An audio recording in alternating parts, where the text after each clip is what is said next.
on your smart speaker. Play BBC Radio Cumbria. And on your radio. The sound of Cumbria is BBC Radio Cumbria.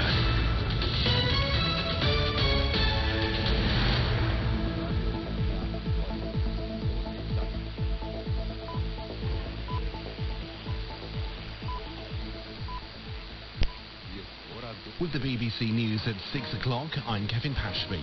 The Health Secretary's confirmed no further COVID restrictions will be announced in England before the new year. The latest available data shows on Christmas Day, England recorded its highest number of cases so far, nearly 114,000. More than 103,500 were registered on Boxing Day, 98,500 today.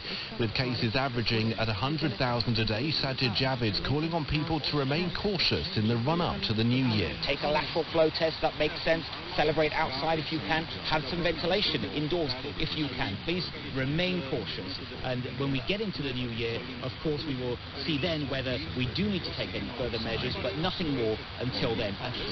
Record numbers of COVID cases have been registered in Scotland, 11,030 yesterday, 10,562 today.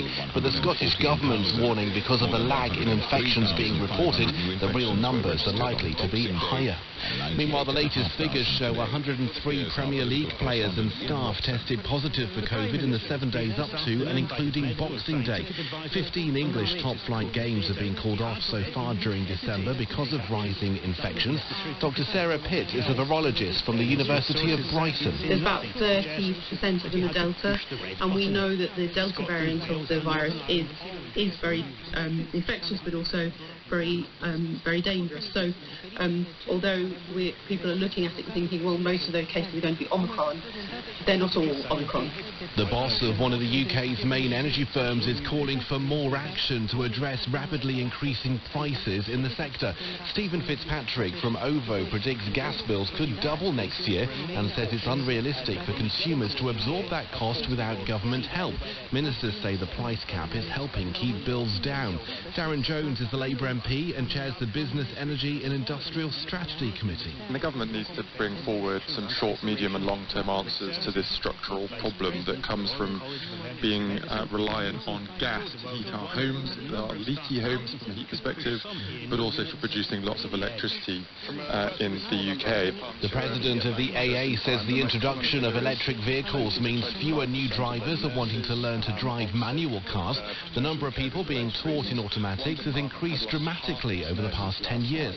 Edmund King puts this down to the upcoming ban on new petrol and diesel vehicles from 2030. Driving lessons are going to change. DVSA are already thinking about the future driving test, and that will change because currently in the driving test you might be asked, how do you fill up with oil? Where do you fill up with petrol? Things like this. And obviously those questions will be pretty irrelevant once the electric vehicle revolution comes along.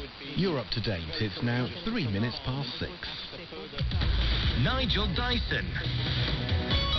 BBC Radio Cumbria. And welcome along to Christmas at the Movies, where for the next hour I'll be playing some of those festive songs that featured in Christmas movies.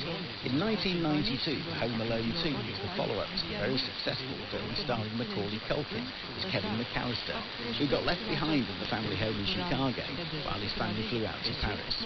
In Home Alone 2, Kevin McAllister gets separated from his family yet again. This time they're off to Florida, landing at Miami Airport, but Kevin's just landed in New York. He gets into a yellow New York taxi, making his way over Queensboro Bridge when